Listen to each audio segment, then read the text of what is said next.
कहानी की शुरुआत होती है बीजिंग शहर में मौजूद एक बिल्डिंग में, जहां 3 लोग गेम खेलकर सट्टा लगा रहे थे। एक लड़की को बेकार पत्ते मिले, जिस वजह से वो थोड़ी निराश हो गई। तभी उसका बेटा आयरन मैन सूट पहनकर उसके पास आया और कहने लगा, मम्मी मैं रॉकेट छोड़ सकता हूँ, हवा में उड़ सकता हूँ। उसकी माँ सट्टा खेलने में इतनी ज्यादा बिजी थी कि उसने बच्चे पर ध्यान ही नहीं दिया। कुछ ही पलों में बच्चा बालकनी में गया और मैं उड़ सकता हूँ कहकर नीचे कूद गया। उसी समय नीचे एक बूढ़े सफाई कर्मचारी की नजर उस पर पड़ी और उसने अचानक से अपने हाथ कई फुट लंबे करके ऐन वक्त पर बच्चे को बचा लिया। फिर अंकल ने बच्चे को प्यार से समझाया कि बेटा असल जिंदगी में स्पाइडरमैन आयरन मैन नहीं होते, दिमाग में गू भराया क्या तेरे। अभी वहाँ आसपास कई लोग इकट्ठा हो गए क्योंकि उन सब ने अंकल को एक चमत्कार करते हुए देखा था, जिस पर बुढ़े अंकल कहने लगे, आओ तुम सबकी तस्वीर लेनी है, इधर आओ देखो यहाँ पे। और फिर उन्होंने एक खास डिवाइस का बटन दबा के उन सबकी याददाश्त मिटा दी। तभी बच्चे की माँ दौड़ती हुई वहाँ पहुंची और अपनी लापरवाही के लिए बहुत शर्मिंदा हुई। उसने बच्चे से वादा किया कि वो कभी सट्टा नहीं खेलेगी। इसके बाद हम साइड वॉक कैफे नाम की एक जगह को देखते हैं जो ग्राहकों से भरा हुआ था।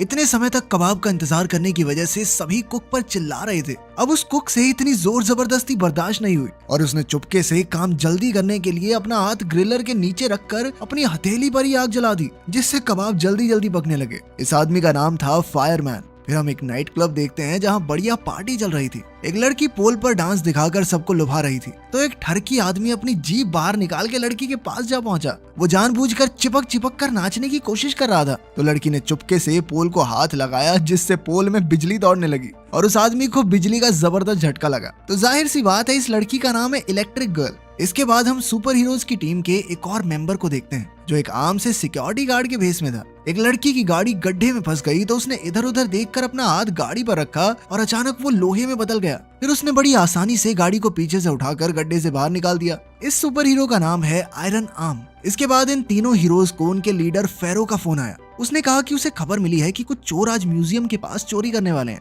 जल्द ही सुपर हीरोज की टीम वहां पहुंच गई और फिर चोर भी काली गाड़ी में अपने मिशन को अंजाम देने आ पहुंचे। उन्होंने सिक्योरिटी कैमरास को गोली से उड़ा दिया और फिर अपने हाई-फाई डिवाइसेस की मदद से सीवर का ढक्कन निकालने लगे। उन्होंने काफी देर तक कोशिश की और ढक्कन नहीं खुला, तो फिर आखिर में बम से उड़ा दिया। उन्हें देखते ही आयरन आर्म गुस्से में उन पर हमला करने वाला था, मगर फेरो ने उन्हें रुकने को कहा। वो चाहता था कि चोर पहले चोरी तो कर लें ताकि उनके पास उन्हें गिरफ्तार करने की कोई ठोस वजह तो हो। लेकिन उसी समय अचानक एक और बंदा सुपरमैन की कॉस्ट्यूम पहन के गुलाटियां मारता हुआ वहां आ गया। उसका नाम था स्टिकी और फेरो ने हाल ही में उसे टीम में शामिल किया था, मगर उसने स्टिकी को आज के मिशन के लिए बुलाया ही नहीं था। लेकिन स्टिकी ने वहां आते ही चोरों पर हमला बोल दिया और अपने गोंद से भी ज्यादा चिपकू थूक से उन्हें रोकने लगा। तभी बाकी सुपर हीरोज ने भी बाहर आकर उसका साथ दिया और कुछ ही पलों में चोरों की सिट्टी पिट्टी गुम हो गई। तभी फेरो ने देखा कि एक चोर अब भी होश में था और उसने अपनी आंखों की शक्ति से उसे अपने वश में कर लिया, जिससे चोर को ऐसा लगने लगा कि फेरो उसका बाप है। चोर उसे देखते ही उसके पैरों में लेट गया और अपने जुर्म की माफी मांगने लगा।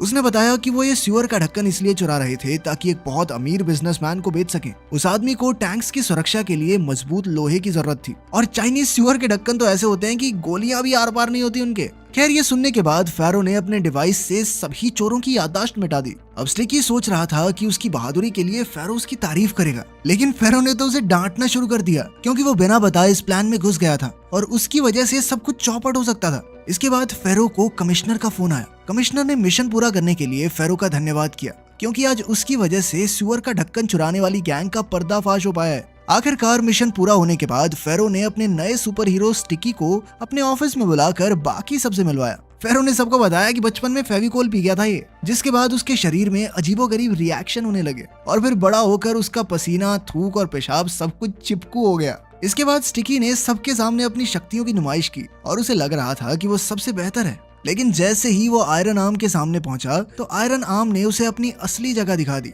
उसने स्टिकी का हाथ पकड़कर उसे एक ही पल में एक कोने से दूसरे में फेंक दिया। खैर बाद में हम देखते हैं कि फेरो ने उसे एक नौकरी दिलवाई क्योंकि उसे सुपर हीरो बनने के लिए एक आम इंसान बनकर रहना होगा ताकि किसी को उस पर शक न हो। ये उनकी टीम का इकलौता रूल था। फेरो ने उसे डिलीवरी बॉय की नौकरी दी तो स्टिकी ने कहा कि वो कोई ढंग की नौकरी करना चाहता है, मगर फेरो नहीं माना और स्टिकी को ना चाहते हुए भी पूरा दिन पार्सल डिलीवर करने पड़े। लेकिन रास्ते में जैसे ही कोई प्रॉब्लम आई तो उसने टीम का पहला रूल ही तोड़ दिया। उनमें से किसी को भी दुनिया के सामने अपनी शक्तियों का इस्तेमाल करने की इजाजत नहीं थी, लेकिन स्टिकी तो अपने चिपकू पसीने की मदद से स्पाइडरमैन की तरह एक बिल्डिंग से दूसरी पे चढ़ के पार्सल पकड़ाने लगा। जब एक औरत ने उसे खिड़की से अंदर आते देखा तो वो डर के मारे बेहोशी हो गई। फिर एक एम्बुलेंस उसे हॉस्पिटल ले जाने आई तो वो दीवारों पर चलने वाले भूत के बारे में बड़बड़ा रही थी। खुशकिस्मती से फेरो ने ऐन मौके पर उसकी याददाश्त मिटा दी और वो शांत हो गई। इसके बाद हम 7 नाम की एक बहुत बड़ी कंपनी को देखते हैं जहाँ का डायरेक्टर अपने इन्वेस्टर्स से मीटिंग कर रहा था। डायरेक्टर का नाम था चैंग और उसने अपने इन्वेस्टर्स को डॉक्टर बिल नाम के एक जवान साइंटिस्ट से मिलवाया।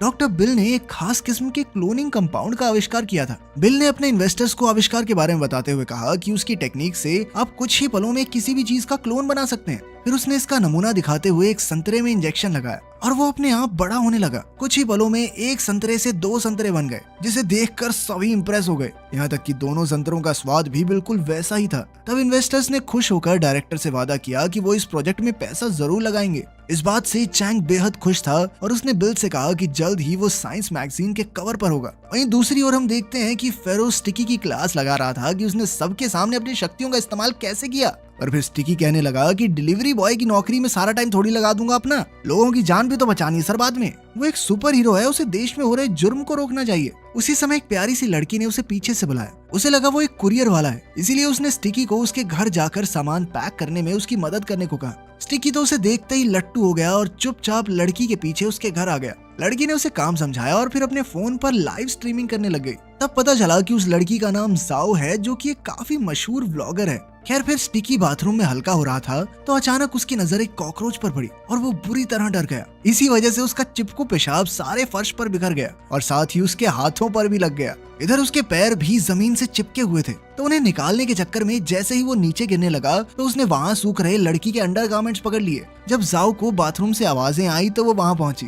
उसने देखा कि ये साला डिलीवरी वाला अपने हाथ में मेरी ब्रा चिपका के बैठा है। इससे जाओ को लगने लगा कि किस लुच्चे को घर पे ले आई मैं। स्टिकी ने उसे समझाने की कोशिश की पर अचानक जाओ का पैर मुड़ गया और वो नीचे गिरने वाली थी कि स्टिकी ने उसे अपनी बाहों में ले लिया, जिससे जाओ की शर्ट भी उसके हाथों से चिपक कर उतर गई। इधर उसकी लाइव स्ट्रीम पर उसका अंग प्रदर्शन हो गया, जिससे बेचारी जाओ को बहुत शर्मिंदा होना पड़ा। स्टिकी तुरंत वहां से भाग निकला और उसने जाकर बड़ी मुश्किल से अपने हाथों से जाओ के कपड़े जुड़ाए। वहीं दूसरी ओर 7 कंपनी की लैब में बिल अपने इंजेक्शन की मदद से एक चूहे का क्लोन बनाने की कोशिश कर रहा था, मगर इंजेक्शन लगते ही चूहे का शरीर फट गया और वो मारा गया। उसी समय चैंग वहां आ गया और उसने बिल को चूहों पर एक्सपेरिमेंट करते हुए पकड़ लिया। चैंग ने गुस्से में कहा कि जिंदा जीव जंतुओं पर क्लोनिंग एक्सपेरिमेंट करना गैर कानूनी है और अगर ये खबर बाहर आ गई तो वो बहुत बड़ी मुसीबत में फंस सकते हैं। अब बिल ने चैंग को समझाने की कोशिश की कि अगर उसने जिंदा जीव जंतुओं का क्लोन बना दिया तो वो दुनिया का सबसे महान साइंटिस्ट बन जाएगा। बिल का मानना था कि इस टेक्निक की मदद से वो आगे चलकर इंसानों के अंग जैसे कि किडनी, हार्ट, लिवर दोबारा से बना सकते हैं,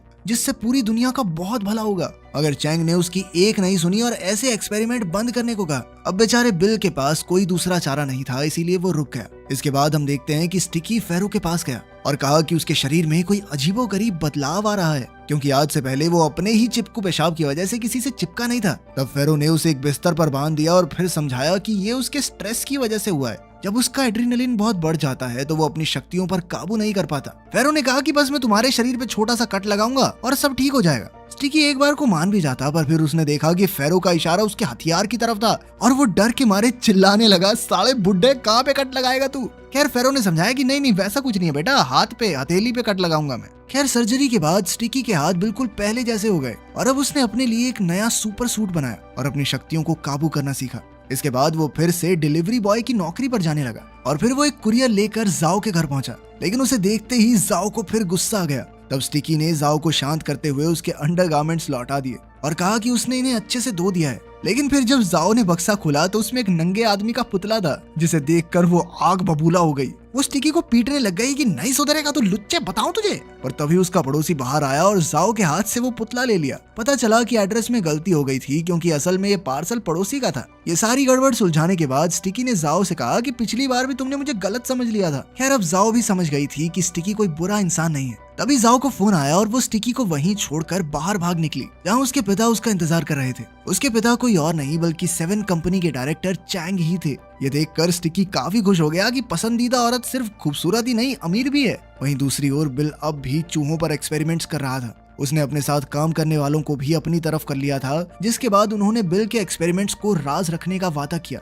आखिरकार काफी एक्सपेरिमेंट्स के बाद वो चूहों का क्लोन बनाने में कामयाब हो गया। फिर अगली सुबह फेरो ने सुपर हीरोज की टीम को नए मिशन के बारे में बताया, लेकिन बाकी सुपर हीरोज स्टिकी के आने से बिल्कुल भी खुश नहीं थे, क्योंकि वो अक्सर गलती करके सब कुछ चौपट कर देता था। मगर फेरो ने उन्हें विश्वास दिलाया कि स्टिकी मिशन पर जाने के लिए अब तैयार है इसके बाद जब मिशन शुरू हुआ तो हम देखते हैं कि स्टिकी बाकी सुपर हीरोज से कहीं आगे था। उसने सभी गुंडों की छुट्टी कर दी और सिर्फ एक आखिरी विलन बाकी था। स्टिकी उस पर झपटने ही वाला था कि अचानक उसने देखा कि जाओ वहां चलती हुई आ रही थी। वो अपनी स्ट्रीम पर थी और अचानक एक गुंडे ने उस पर हमला कर दिया। तब स्टिकी सब कुछ छोड़कर उसे बचाने दौड़ा। उसने बड़ी आसानी से गुंडे को चिपकू लिक्विड से वहीं रोक दिया, मगर अंत में गुंडे ने जाओ को बिल्डिंग से नीचे धक्का दे दिया। लेकिन स्टिकी ने ऐन वक्त पर उसके पीछे कूदकर उसे अपनी बाहों में ले लिया और उसकी जान बचाई। ये सब देखकर जाओ तो बेहद इंप्रेस हो गई और उसने इस सुपर हीरो का नाम पूछा। लेकिन उसी समय फेरो ने उसकी याददाश्त मिटा दी, जिससे जाओ को लगा कि यहाँ किसी थर्ड क्लास फिल्म की शूटिंग चल रही है, जिसे अनोखी फिल्म्स वाले थोड़े टाइम में लोगों को दिखाएंगे। जब वो घर लौटी तो उसकी दोस्त ने उसे फोन करके पूछा कि उसके साथ क्या हो रहा है। तब ये खुलासा होता है कि जो कुछ भी वहाँ हुआ वो सब जाओ की लाइव स्ट्रीम पर रिकॉर्ड हो गया था, और जब टीवी पर उसने फुटेज देखी तो उसे सब कुछ याद आ गया। इस नए सुपर हीरो की खबर सारी दुनिया में आग की तरह फैल गई और स्टिकी रातों रात मशहूर हो गया। सारे सेलिब्रिटीज उसी के बारे में बातें कर रहे थे और अब तो उसकी तारीफ में गाने तक बन रहे थे। ये सब देखकर फेरो बहुत गुस्से में था, लेकिन तभी कमिश्नर ने उसे फोन करके कहा कि अब जो हो गया हो गया। अब उन्हें स्टिकी को ही एक सेलिब्रिटी सुपर हीरो बनाए रखना होगा ताकि सबका ध्यान उस पर रहे और बाकी सुपर हीरोज अपना काम आसानी से कर सकें। अब फेरो स्टिकी को लेकर सेंट्रल टेलीविजन के प्रोड्यूसर से मिलने गया और स्टिकी ने सबको अपनी काबिलियत का नमूना दिखाकर ये साबित कर दिया कि वो ही वीडियो वाला सुपर हीरो है। देखते ही देखते स्टिकी सेलिब्रिटी बन गया और सभी न्यूज वाले उसका इंटरव्यू लेकर तरह तरह के सवाल पूछने लगे। इसके बाद उसने कई एड्स भी किए और किसी ने तो उसे सिंगिंग शो का जज भी बना दिया। इसी दौरान वो कई सारी प्रेस कॉन्फ्रेंसेस भी कर रहा था ताकि बाकी सुपर हीरोज का राज राज ही रहे। उसने दावा किया कि आज तक लोगों को मुसीबत से बचाने वाले जो भी चमत्कार हुए हैं उसके पीछे उसका ही हाथ है। जब आयरन आर्म ने ये खबर देखी तो वो गुस्से से लाल हो गया, क्योंकि ये कल का आया लड़का उनकी सारी मेहनत का क्रेडिट खुद ले जा रहा है। लेकिन धीरे धीरे स्टिकी की मुसीबतें बढ़नी शुरू हो गई, क्योंकि उसकी असलियत बाहर आने से आम लोगों के साथ साथ गुंडे भी उसे पहचानने लगे थे। एक बार तो एक आदमी ने जानबूझकर चोरी करने का नाटक किया और जब स्टिकी ने उसे पकड़ लिया और सभी लोगों का ध्यान उस पर आया तो अपने स्टोर की ऐड करने लग गया। इसके बाद कुछ लोगों ने नकली हमले का नाटक किया ताकि स्टिकी उन्हें बचाने आए और वो उससे मिल सकें। अब स्टिकी एक कॉन्फ्रेंस में जाने से पहले फेरो के साथ बैठा था, तो उसने फेरो से शिकायत की कि उसके मशहूर होने के बाद से ये सब गड़बड़ हो रही है। तभी हम देखते हैं कि जाओ भीड़ को चीरती हुई स्टिकी की तरफ भाग रही थी। वो तो स्टिकी के प्यार में पागल हो चुकी थी और वो सिक्योरिटी गार्ड्स के भी हाथ नहीं आई। तभी अपना आयरन मैन सिक्योरिटी यूनिफॉर्म पहने स्टिकी के पास पहुंचा और उसे बुरी तरह पीटने लगा, क्योंकि स्टिकी ने टीवी पर सारे मिशन का क्रेडिट खुद को दे दिया था। अब उसे चुप कराने के लिए स्टिकी ने उसके होठों पर चिपकू लिक्विड गिरा दिया। उसी समय जाओ ने कमरे का दरवाजा खोला, जिसका धक्का लगने से स्टिकी के होठ आयरन मैन के होठों से जा चिपके। जब जाओ ने उन दोनों को होठ से होठ चिपकाए देखा तो उसे लगा कि स्टिकी तो गे है और वो रोते रोते वहां से भाग गई। अब स्टिकी जैसे तैसे खुद को छुड़ाकर कुरियर बॉय के रूप में जाओ के पास गया और उसे समझाने की कोशिश की। उसने कहानी बनाई कि वो स्टिकी को अच्छे से जानता है और अगर जाओ चाहे तो वो उसे मिलवा भी देगा। उसने जाओ को यकीन दिलाया कि स्टिकी गे नहीं है और उसे कोई गलतफहमी हुई होगी। ये सुनकर जाओ ने एक्साइटमेंट में उसे गले लगा लिया। इसके बाद हम 7 कंपनी का ऑफिस देखते हैं, जहां डायरेक्टर के असिस्टेंट को कूड़े के ढेर से एक टेस्ट ट्यूब मिली। उसने तुरंत ही इसकी खबर चैंग को दी और चैंग गुस्से में सीधा बिल के पास पहुंचा। वो बिल पर खूब चिल्लाया और उसे नौकरी से निकालने की धमकी दी, मगर बिल ने तो सारे स्टाफ को पहले ही अपनी तरफ कर लिया था। उसने स्टाफ को हुक्म देकर डायरेक्टर और उसके असिस्टेंट को बंदी बना लिया और कहा कि अब इस क्लोनिंग कंपाउंड का इंसानों पर एक्सपेरिमेंट करने का समय आ गया है। पहले उसने असिस्टेंट को इस ड्रग का इंजेक्शन दिया और कुछ ही पलों में धमाके से उसका शरीर फट गया। अब बिल इस पूरे एक्सपेरिमेंट का डाटा एनालाइज करना चाहता था, मगर चैंग ने उसी वक्त अपने फोन से डेटाबेस लॉक कर दिया।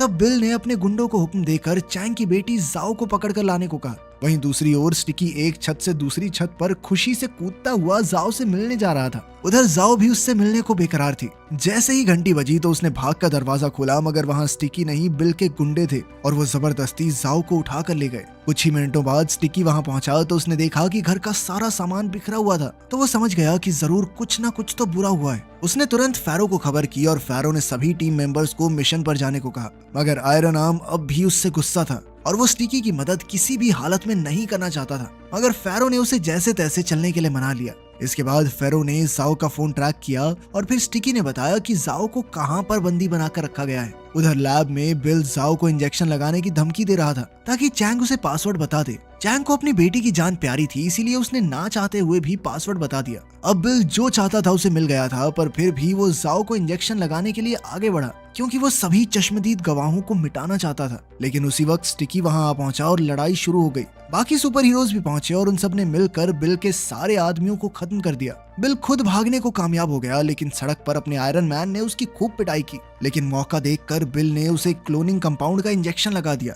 लेकिन सुपर हीरोज पर इसका बहुत ही अलग असर होता था। अब ना सिक्योरिटी गार्ड अब तो पूरी तरह से आयरन मैन बन गया था। उसका गुस्सा बहुत ज्यादा बढ़ गया और उसने एक ही मुक्के में बिल का सर उड़ा दिया। वो अब हर तरफ हल्क की तरह ताबड़तोड़ तबाही मचा रहा था। बाकी सारे सुपर हीरोज ने वहां पहुंचकर उसे रोकने की बहुत कोशिश की, मगर वो बहुत ज्यादा ताकतवर हो गया था। इसके बाद अपने पागल आयरन मैन ने स्टिकी पर हमला किया, लेकिन जाओ से बचाने के लिए पीछे से AK-47 की गोलियां बरसाने लगी। अब अपने विलन का ध्यान जाओ की तरफ मुड़ गया, लेकिन स्टिकी ने जाओ को बचाते हुए विलन को फुटपाथ पर चिपका दिया। इसी दौरान जाओ ने स्टिकी का असली चेहरा देख लिया। उसने स्टिकी से पूछा कि तुमने अपनी सच्चाई मुझे क्यों नहीं बताई। स्टिकी कहने लगा कि देखो, मैं हैंडसम तो हूँ, लेकिन काम दाम कुछ खास नहीं करता, वही डिलीवरी वाला काम है अपना। जिस पर जाओ ने जवाब दिया कि तू चुप हो जा, तेरी शक्ल भी गंदी है। लेकिन फिर भी उसे स्टिकी पसंद था और उसके डिलीवरी वाला होने से कोई फर्क नहीं पड़ता। खैर, इस दौरान अपने विलन ने खुद को सड़क से छुड़ा लिया और फेरो की तरफ बढ़ने लगा। अब सारे सुपर हीरोज अपनी ताकत स्टिकी के अंदर डालकर एक आखिरी हमले के लिए तैयार हो गए, जिसने एक आग, बिजली, टेलीपैथिक चिपका चिपकी बीम निकाली, जिसने अपने सस्ते आयरन मैन का मेटेलिक शेल तोड़ दिया और वो फिर से पहले की तरह नॉर्मल हो गया। आयरन मैन बच गया, अपने हीरो का घर भी